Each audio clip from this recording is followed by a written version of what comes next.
नमस्कार दोस्तों, फिजिक्स की इस क्लास में आज हम अभिकेंद्रीय बल तथा अपकेंद्रीय बल को पढ़ेंगे। आओ समझते हैं अभिकेंद्रीय बल यानी सेंट्रीपेटल फोर्स होता क्या है। यह कोई वृत्त है।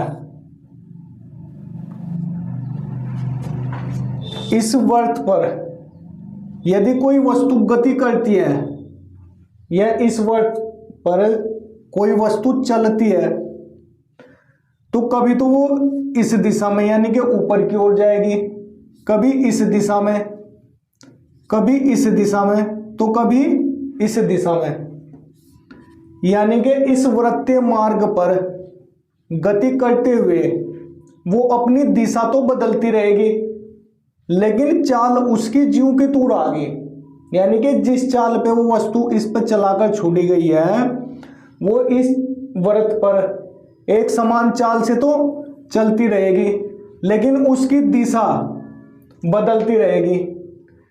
इसकी दिशा के बदलने से जो उसमें वेग उत्पन्न हो रहा है उसकी भी दिशा बदलेगी। जब इस वस्तु की दिशा बदलेगी तो जो इसमें वेग उत्पन्न हो रहा है उसकी भी दिशा बदलेगी। उसकी दिशा बदलने से यानी कि वेग में परिवर्तन हो रहा है, उसकी दिशा बदलने से इसमें जो वेग परिवर्तन की दर यानी कि जो त्वरण उत्पन्न हो रहा है, एक्सीलरेशन उत्पन्न हो रहा है, उसकी भी दिशा बदलेगी। उसकी भी दिशा बदलने से वो जो त्वरण गति कर रहा है केंद्र की ओर, ये जो इसका केंद्र है ना वृत्त का, इस केंद्र की ओर उसकी दिशा होगी, यानी कि वो केंद्र की ओर उसका झुकाव होगा। केंद्र की ओर त्वरण का झुकाव होने से उस पर जो लगने वाला बल है उसका भी झुकाव अंदर की ओर होगा, यानी कि केंद्र की ओर होगा। ये जो अंदर की ओर कार्य कर रहा है, जो अंदर की ओर बल लग रहा है, इसे ही अभिकेंद्रीय बल कहते हैं। यह बल अभिकेंद्रीय बल एक वास्तविक बल होता है, यानी कि जो सच में लगता है वो बल अभिकेंद्रीय बल होता है। इस बल में यानी कि जो वस्तु का परिमाण है, वस्तु का मैग्नीट्यूड है या आकार है, वो तो एक समान रहेगा, लेकिन इसकी दिशा बदलती रहेगी तथा इसका झुकाव केंद्र की तरफ रहेगा। ये जो झुकाव केंद्र की तरफ हो रहा है यानी कि वस्तु केंद्र की ओर जाने की कोशिश कर रही है, उसे ही अभिकेंद्रीय बल कहते हैं।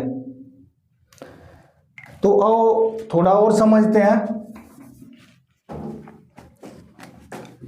यदि कोई वस्तु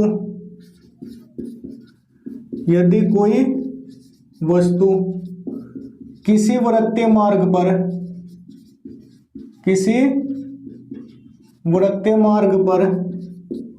एक समान चाल से गति कर रही है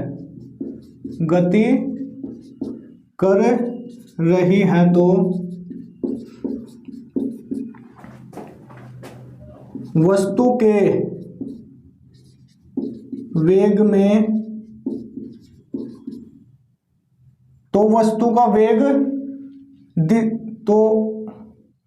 जब कोई वस्तु किसी वृत्तीय मार्ग पर एक समान चाल से गति कर रही है तो इस वस्तु की दिशा बदलती रहेगी, तो इस वस्तु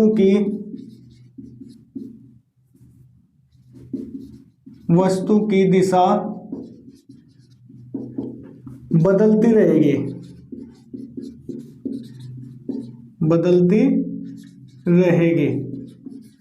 दिशा बदलने से वस्तु के दिशा बदलने से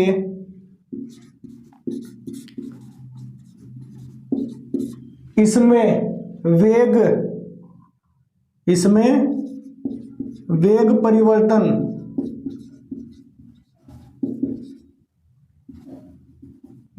यानी त्वरण की दिशा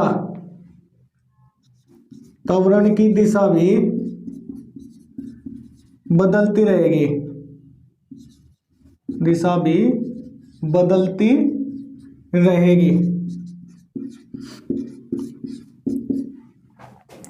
अब त्वरण की दिशा तो बदल गई। इस वृत्तीय मार्ग पर गति करते हुए किसी कण या किसी वस्तु की दिशा तो बदल गई, लेकिन इस कण को जो बल चला रहा है उसकी भी तो दिशा बदलेगी। वो कभी यहां तो कभी यहां, कभी यहां तो कभी यहां, उस बल की भी तो दिशा बदलेगी। और वो जो बल लग रहा है वो इस वृत्त के केंद्र की ओर जाने की कोशिश करता है, यानी कि उसका झुकाव केंद्र की तरफ होता है, तो उसकी दिशा भी बदलती रहेगी। तथा त्वरण की दिशा, त्वरण की दिशा केंद्र की ओर होगी।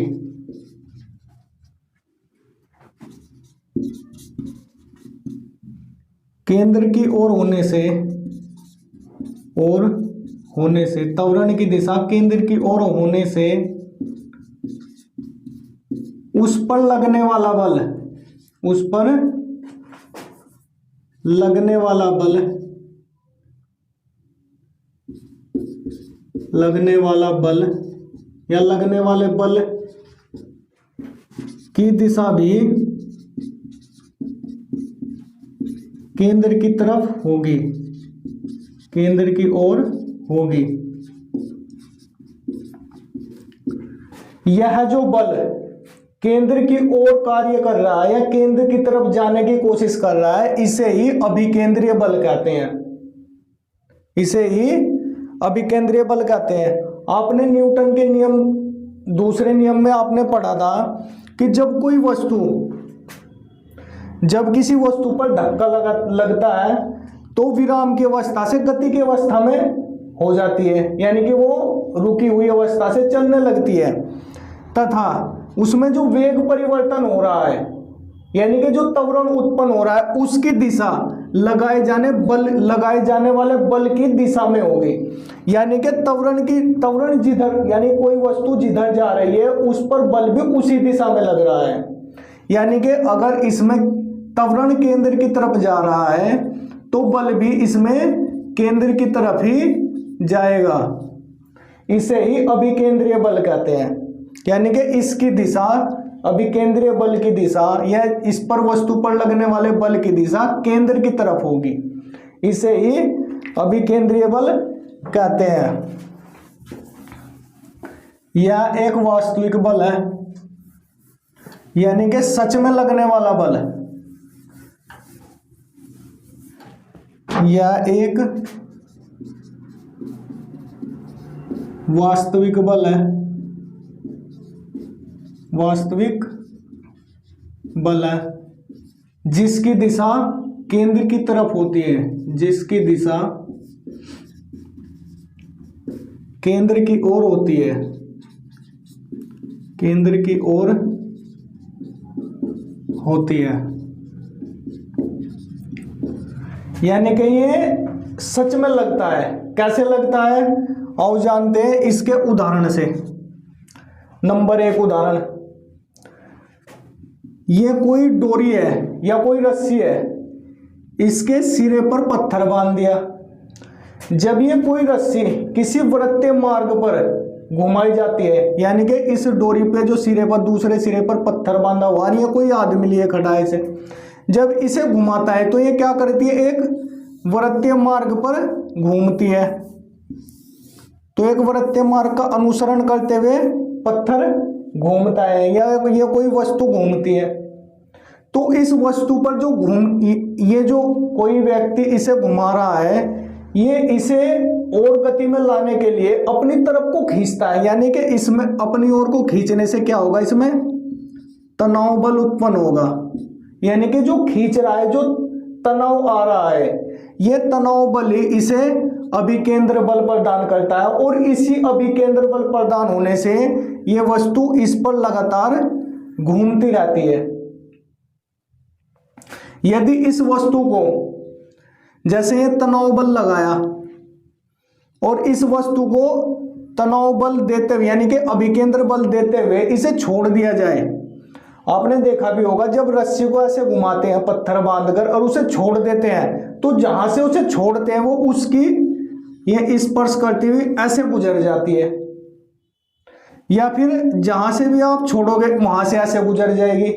यानी कि जब इसमें तनाव बल खत्म हो जाएगा, जब इसमें तनाव बल खत्म हो जाएगा तो जो अभिकेंद्र बल प्रदान हो रहा है केंद्र की तरफ, यानी कि ये जो केंद्र है ना इसकी तरफ जो अभिकेंद्र बल प्रदान हो रहा है, जब वो खत्म हो जाएगा तो ये इस वृत्त को स्पर्श करती हुई सीधी निकल जाएगी।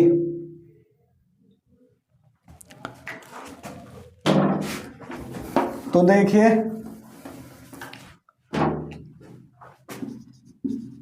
जब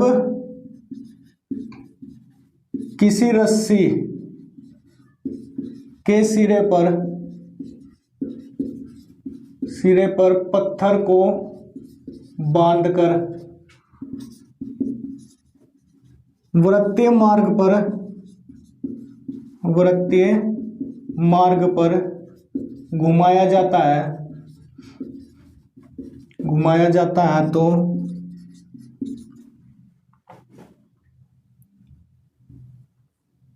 व्यक्ति के द्वारा यानी कि जो ये व्यक्ति है इस पत्थर को अंदर की ओर खींचेगा, तो व्यक्ति द्वारा रस्सी को अंदर की ओर यानी कि केंद्र की ओर अंदर की ओर खींचने से यानी तनाव बल के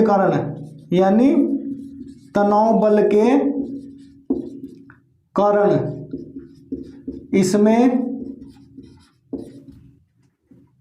अभिकेंद्री बल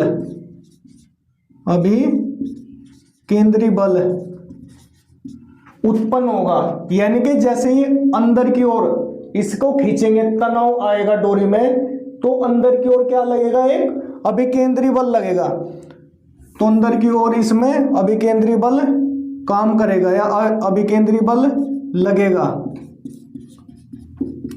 जिससे पत्थर अपनी वृत्तीय मार्ग को या वृत्तीय पथ को बनाए रखेगा।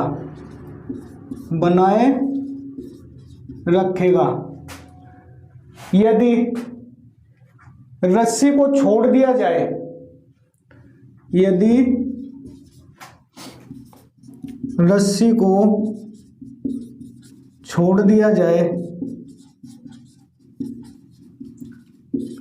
आगे लिखिए, यदि रस्सी को छोड़ दिया जाए तो उसमें लगने वाला तनाव बल भी समाप्त हो जाएगा। तनाव बल के समाप्त होने से जो अभिकेंद्रीय बल प्राप्त हो रहा है केंद्र की ओर वह भी समाप्त हो जाएगा, और अभिकेंद्रीय बल के समाप्त होने से पत्थर वृत्तीय मार्ग का अनुसरण करते हुए सीधी रेखा में निकल जाएगा। यानी कि अब दूसरी परिभाषा समझिए, यदि कोई ये पत्थर ये वृत्तीय मार्ग पर गति कर रहा है तो इसमें एक क्रिया अंदर की ओर लग रही है जो तनाव बल के रूप में अभिकेंद्रीय बल प्राप्त हो रहा है। लेकिन जब इसे अंदर की ओर खींच रहे हैं तो ये बाहर की ओर की भी तो जा रहा है। जब इसे अंदर की ओर खींच के इसमें गति प्रदान की जा रही है तो बाहर की ओर खींचकर भी तो उसमें गति प्रदान हो रही है। जो बाहर की ओर खींच रहा है, ये जो प्रतिक्रिया हो रही है, ये न्यूटन के तीसरे नियम से क्रिया प्रतिक्रिया नियम से प्राप्त हो रही है। यानी कि एक क्रिया बल अंदर की ओर लग रहा है तो एक प्रतिक्रिया बल बाहर की ओर भी तो लग रहा है। जैसे अगला उदाहरण,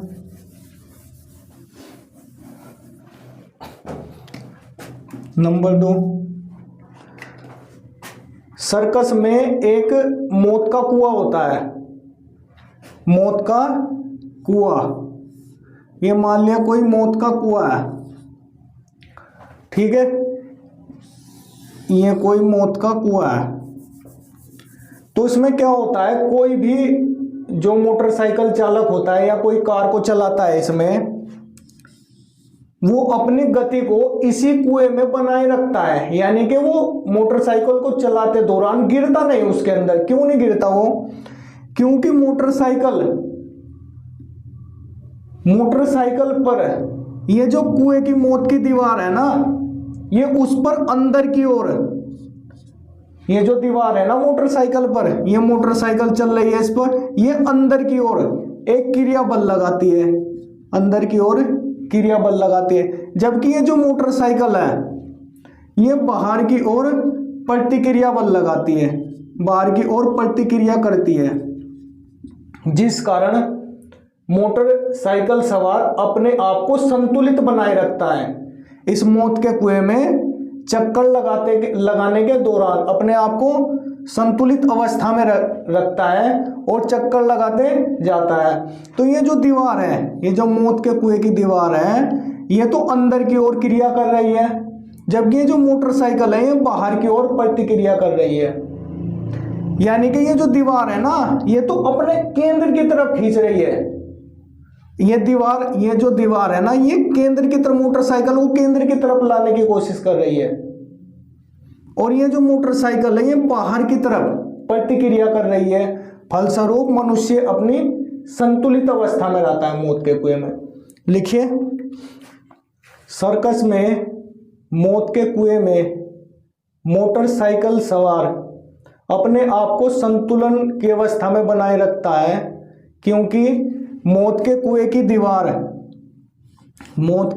दीवार मोटरसाइकिल चालक तथा मोटरसाइकिल पर अंदर की ओर एक क्रिया लगाती है तथा मोटरसाइकिल बाहर की ओर एक प्रतिक्रिया लगाती है, जिससे मोटरसाइकिल तथा मोटरसाइकिल चालक संतुलित अवस्था में बनाए रखता है और मौत के कुएं का चक्कर लगाते रखता है। अन्य उदाहरण देखिए। अन्य उदाहरणों में सूर्य के चारों ओर पृथ्वी का चक्कर लगाना, किसी ग्रह के चारों ओर उसके प्राकृतिक उपग्रहों तथा कृत्रिम उपग्रहों का चक्कर लगाना। ये जो चक्कर लगा रहे हैं, ये जो सूर्य होगा इसका केंद्र होगा, इस केंद्र के चारों ओर ये जो ग्रह चक्कर लगा रहे हैं, ये जो गुरुत्वाकर्षण बल के कारण चक्कर लगा रहे हैं ना इसके केंद्र की तरफ, ये इसको अंदर की ओर अभिकेंद्रीय बल प्रदान कर रहे हैं। यानी ये जो गुरुत्वाकर्षण लगा हुआ है ना, प्रत्येक वस्तु जो एक दूसरे से अपनी जगह स्थिर है वो गुरुत्वाकर्षण के कारण स्थिर है। मतलब कोई भी वस्तु सूर्य से दूर है तो वो गुरुत्वाकर्षण के कारण उससे में आकर नहीं मिलती, अगर वो गुरुत्वाकर्षण खत्म हो जाए तो वो उसमें आगे मिल जाएगी। लेकिन इसी गुरुत्वाकर्षण के कारण ये जो केंद्र की ओर प्रत्येक ग्रह इस सूर्य का जो चक्कर काट रहे हैं ना, वो क्या करता है, गुरुत्वाकर्षण बल इसको अभिकेंद्रीय बल प्रदान कर रहा है। तो लिखिए अगला, सूर्य के चारों ओर ग्रहों का चक्कर लगाना तथा ग्रहों के चारों ओर प्राकृतिक उपग्रह तथा कृत्रिम उपग्रह का चक्कर लगाना गुरुत्वाकर्षण बल होने के कारण अभिकेंद्रीय बल प्रदान करता है। अगला, नाभिक के चारों ओर इलेक्ट्रॉन की गति, इलेक्ट्रॉन का चक्कर लगाना, यह भी अभिकेंद्रीय बल का उदाहरण है। अगला समझिए, जब कोई व्यक्ति मोड़ पर साइकिल को चलाता है या मोटरसाइकिल को लेके जाता है मोड़ पर, कहीं पर, मोड़ पर, तो वो अपनी स्थिति यानी कि अपने आप को मोड़ पर मुड़ते समय अंदर की ओर यानी कि केंद्र की ओर अपने आप को थोड़ा सा झुका लेता है ताकि संतुलन की अवस्था बनी रहे। इस मोड़ पर मुड़ते समय कोई भी व्यक्ति अपने आप को अंदर की ओर झुका लेता है, यानी कि केंद्र की ओर, यानी कि आवश्यक अभिकेंद्रीय बल प्रदान करने के लिए अंदर की ओर झुका लेता है और संतुलन की अवस्था बनी रहती है। तो ये हो गया अभिकेंद्रीय बल। अब समझते हैं अपकेंद्रीय बल, सेंट्रीफ्यूगल फोर्स। अपकेंद्रीय बल, सेंट्रीफ्यूगल फोर्स। अभी आपने अभिकेंद्रीय बल पढ़ा, अब अपकेंद्रीय बल। यह कोई वृत्त है, इस पर कोई वस्तु एक समान चाल से गति कर रही है। इसके गति करने से इसमें जो वेग उत्पन्न हो रहा है इसकी दिशा बदलती रहती है। इसकी दिशा बदलने से इसमें उत्पन्न त्वरण की दिशा भी बदलती रहती है। यानी कि ये जो त्वरण की दिशा बदल रही है, तो ये जो बल की दिशा में, यानी कि त्वरण जिस बल की दिशा में जा रहा है उस बल की दिशा भी केंद्र की तरफ झुकाव होने से बदल रही है। इसे अभिकेंद्रीय बल कहते हैं। लेकिन एक बल बाहर की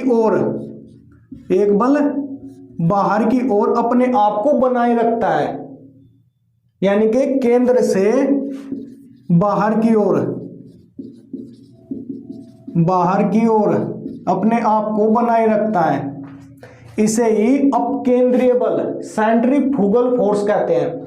जैसे ये कोई डोरी है और इस पे जो पत्थर बंधा है, ये जो डोरी को अंदर तनाव बल के कारण अंदर की ओर खींचा, लेकिन बाहर की ओर भी तो प्रतिक्रिया हो रही है। ये जो बाहर की ओर जाने की कोशिश कर रहा है, इस बाहर की ओर जाने की जो कोशिश कर रहा है उसे अपकेंद्रीय बल कहते हैं। यानी कि अभिकेंद्रीय बल अगर केंद्र की तरफ जा रहा है तो अपकेंद्रीय बल बाहर की ओर काम कर रहा है, यानी कि अभिकेंद्रीय बल की दिशा के विपरीत उल्टी दिशा में काम करता है अपकेंद्रीय बल, सेंट्रीफ्यूगल फोर्स।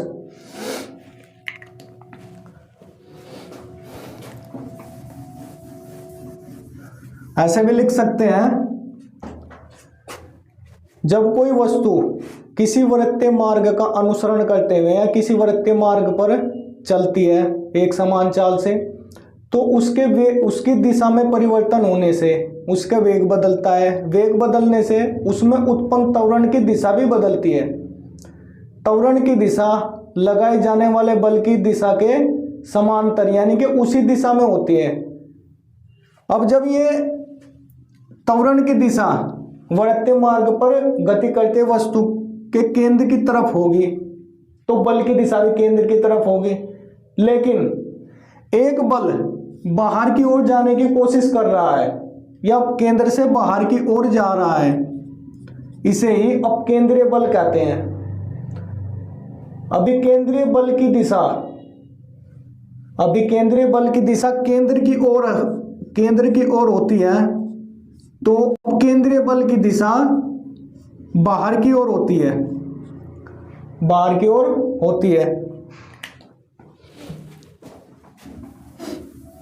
नंबर अगला, यह वास्तविक बल नहीं है। जैसे अभिकेंद्रीय बल यानी सेंट्रीपिटल फोर्स वास्तविक यानी कि सच में लगने वाला बल था। अपकेंद्रीय बल एक आभासी बल है, यानी इसका केवल अनुभव किया जा सकता है, यानी कि अभी आभासी बल है। इसे छद्म बल भी कहते हैं, छद्म बल या जड़त्वीय बल, अजड़त्वीय नॉन इनर्शियल फोर्स भी कहा जाता है इसे। यानी कि ये आभासी बल है, इसका केवल अनुभव किया जा सकता है। जैसे कैसे अनुभव किया जा सकता है, मान लिया ये कोई कार है, ये अपने दाईं ओर मुड़ती है, दाईं ओर मुड़ने से, इस कार के दाईं ओर मुड़ने से व्यक्ति को, इसमें जो कार में जो व्यक्ति बैठा है उसको बाईं ओर झटका लगेगा। कार के दाईं ओर मुड़ने से इसमें बैठे व्यक्ति को बाईं ओर झटका लगता है। क्यों लगता है झटका? असल में होता यूं है कि ये जो मोड़ पर दाईं ओर मुड़ी, इस कार के जो टायर है इन्हें तो सड़क के द्वारा घर्षण बल मिलने से ये तो अपनी स्थिति को दाईं ओर मोड़ लेते हैं, लेकिन जो व्यक्ति अंदर बैठा है इसमें, जो चला रहा है, वो अपनी स्थिति विराम के जड़त्व के अकॉर्डिंग अपनी स्थिति को पहले जैसी स्थिति में ही बनाकर रखता है। तो जैसे ये दाईं ओर मुड़ेगा, जैसे ये कार दाईं ओर मुड़ेगी तो इसे बाईं ओर को एक झटका लगेगा, ऐसे लगेगा जैसे बाहर की ओर धकेला गया हो, लेकिन यह जड़त्व के कारण उसको झटका लगता है। यानी कि अपनी स्थिति तो पहले तो विराम की अवस्था में था, लेकिन जैसे ही दाईं ओर मुड़ा उसमें बाईं ओर एक बल काम करता है, जैसे बाईं ओर एक बल का अनुभव करता है, तो इसे ही अपकेंद्रीय बल कहते हैं। तो ये एक तो ये उदाहरण हो गया इसका। और दूसरा,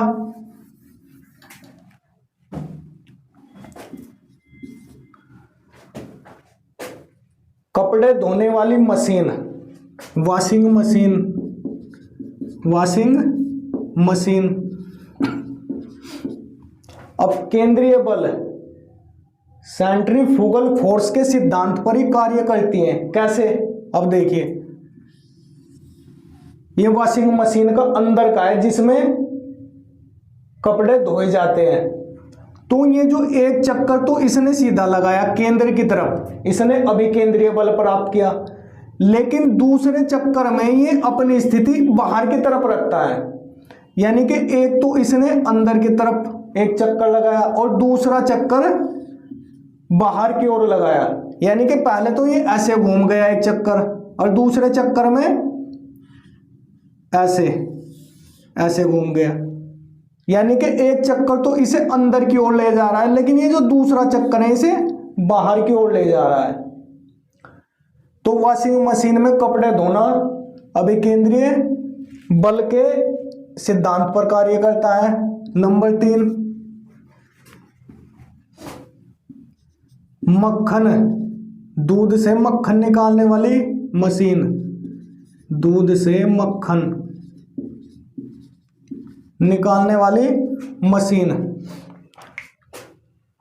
गांव में आमतौर पर एक उपकरण होता है जिसे रई बोलते हैं, उसे किसी बड़ी हांडी में जिसमें दही जमाया हुआ होता है उसमें उस रई को रख देते हैं। उस रई को रखने से जब उसमें चक्कर, रस्सी के द्वारा चक्कर लगाए जाते हैं, तो एक तो उसे अंदर की तरफ खींचता है ऐसे, यानी कि केंद्र की तरफ, वो तो अभिकेंद्रीय बल प्रदान कर रहा है, लेकिन एक चक्कर उसे बाहर की ओर छोड़ना पड़ता है। तो इसी चक्कर के कारण ये जो अंदर की ओर खींच रहा है, फिर बाहर की ओर एक प्रतिक्रिया हो रही है, उसमें अपकेंद्रीय बल के कारण उसमें दूध से मक्खन निकाला जाता है। यानी कि ये जो क्रिया बार बार हो रही है, केंद्र की तरफ खींचना तथा केंद्र से बाहर की तरफ छोड़ना, इससे दूध से मक्खन निकाला जाता है। अगला,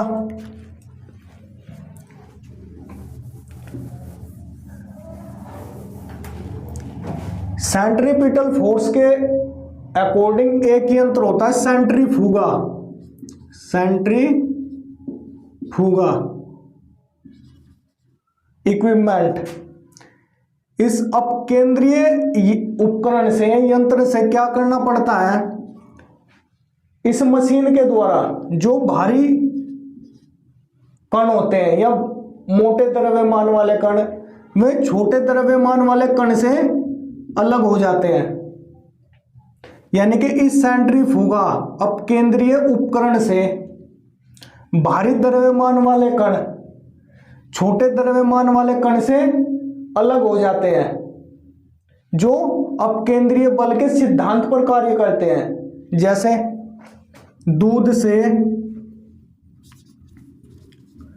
दूध से क्रीम का निकालना, वहां पर तो मक्खन निकल रहा था, अब क्रीम का निकालना। ये जो दूध से क्रीम निकालने वाली मशीन है, ये केवल एक दिशा में ही चलती रहती है बड़ी तेज गति से। जो दूध के जो मोटे द्रव्यमान वाले कण होते हैं, वे छोटे द्रव्यमान वाले कण से, यानी कि जो भारी कण होते हैं, वे क्रीम, जो दूध के भारी कण होते हैं, वे क्रीम के छोटे कण से अलग होकर उस बर्तन की परिधि पर इकट्ठा हो जाते हैं। इसी प्रकार से दूध से क्रीम निकाला जाता है और ये अपकेंद्रीय बल के सिद्धांत पर कार्य करता है। Number 2, dry cleaner. Dry cleaner, dry cleaner भी अपकेंद्रीय बल के सिद्धांत पर कार्य करता है। और तो ये हो गया अपकेंद्रीय बल और इसके उदाहरण। वॉशिंग मशीन किस सिद्धांत पर कार्य करती है? मोड़ पर मुड़ते समय अभिकेंद्रीय बल प्रदान होता है। ये सब उदाहरण अनेकों बार कई एग्जाम में पूछे गए हैं, चाहे वो रेलवे के हो, आरओ के हो, स्टेट पीसीएस के हो, अनेकों एग्जाम में बार बार सवाल पूछे गए हैं। अगर दोस्तों आप इन ओर अपना ध्यान आकर्षित करें।